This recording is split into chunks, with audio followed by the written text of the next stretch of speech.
그래서 일단은 중개무역. 중개무역은 아주 간단해요. 우리가 알고 있는 그냥 알선 중개해주는 거. 그래서 복덕방 아주머니처럼 그 부동산 그 공인중개사처럼 생각해보면 되는 거겠죠. 그래서 수출자가 있고 이제 바이어가 있는데, 아, 얘는 물건을 어디론가 팔고 싶고 얘도 무엇인가 필요한 물건이 있을 때 사실 이런 정보를 알아내는 게 쉽지가 않아요. 그랬을 때 이런 거에 또 이제 되게 트인 그런 업자들이 있어요. 이제 중개업을 전문으로 하는. 그래서 중간에서 얘네들을 이렇게 소개해 주는 거야. 그러면서 중간에서 뭘 받았겠어? 당연히 뭔가 알선 수수료를 받고 싶겠죠. 그래서 어떻게 보면 계약은 직접적으로 체결하지는 않아요. 얘는 계약의 당사자 아니에요. 그러니까 책임도 안 지죠. 위험과 리스크 없어요. 얘네는 그냥 아, 너네들이 이렇게 됐으니까 나에게 얼마만큼의 그걸 돈을 달라는 거지. 내가 너를 알아봐 줬지 않느냐. 서로의 니즈를 충족시켜 줬다. 이런 식으로 해서. 그래서 설명도 간단해요. 보면 제3국의 중개업자가 중개 알선해주고 중개 수수료 취득하는 거래 형태다. 이렇게 설명해주면 되겠죠. 그리고 수출과 수입이 하나의 거래로 이루어지며 중개자가 직접적인 거래 당사자가 아니다. 그래서 이 중개무역에 대한 정의를 쓸 때에도 이렇게 키워드 등을 꼭 넣어줘야 되는 거죠. 수출과 수입이 하나의 거래로 이루어지는. 만약에 얘가 껴있다면 하나의 거래가 아닐 거 아니에요. 얘가 얘랑 거래하고 얘랑 거래하는 건 두 개의 거래가 필요한 건데 그렇진 않다는 거죠. 얘는 오로지 중개 알선 수수료. 그래서 왜 우리 17페이지 우측 하단에 보면 제가 표를 하나 만들어 놨어요. 그래서 이거는 어떻게 보면 요약된 표지만 사실상 만약에 실제 시험에서 중개무역과 중개무역의 차이점을 뭐 비교하세요 이렇게 나왔다면 결국에는 뭐예요? 1, 2, 3, 4, 5, 6 지금 목차 6개 나와야 되는 거예요. 그래서 설명해주면 되겠죠. 그래서 매매계약의 차원에서 한 건의 거래인과 동시에 거래의 당사자가 아니고 당연히 거래의 당사자가 아닌 소유권이 없을 것이고 그 다음에 위험의 부담 같은 경우에도 당사자가 아니죠. 그 다음에 서류 같은 경우에도 당연히 수출자가 수입자 간의 직접적인 서류에 인도와 물건이 오고 갈 뿐 얘는 오로지 중개만 한다. 그래서 중개무역은 쉬워요. 이건 굉장히 간단한 개념이고 이제 이거보다 훨씬 중요한 개념이 뭐냐면 중개무역이라고 하는 거죠.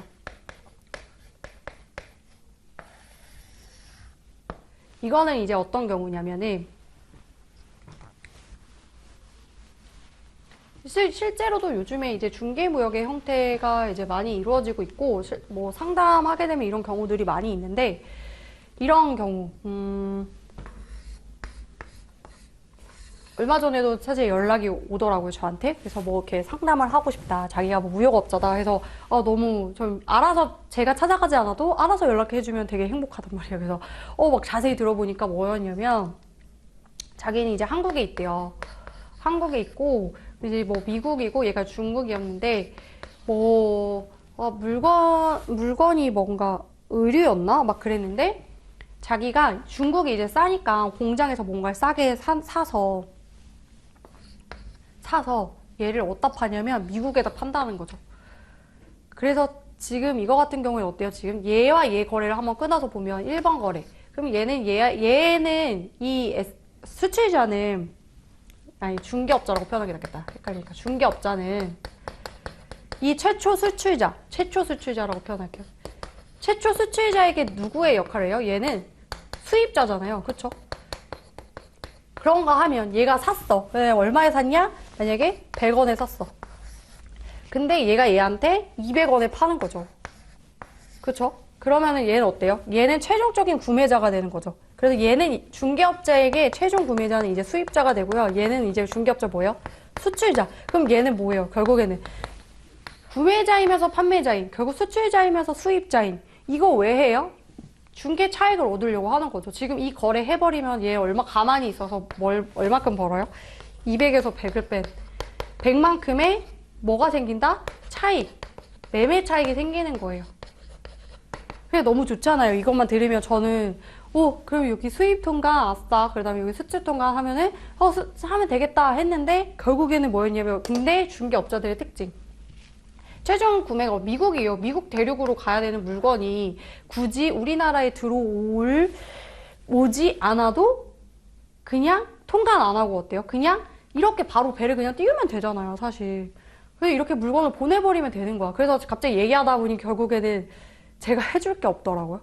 그러니까 나는 나에게 그렇게 득이 되는 케이스는 아니어서 그냥 상담해주고 뭐 또 다음에 또 다른 케이스 있으면 전화 주세요 라고 정리를 하긴 했는데 어쨌든 이 중개무역 거래의 핵심은 뭐냐면 얘가 수입을 왜 했어요? 수출하기 위하여 수입을 했어요.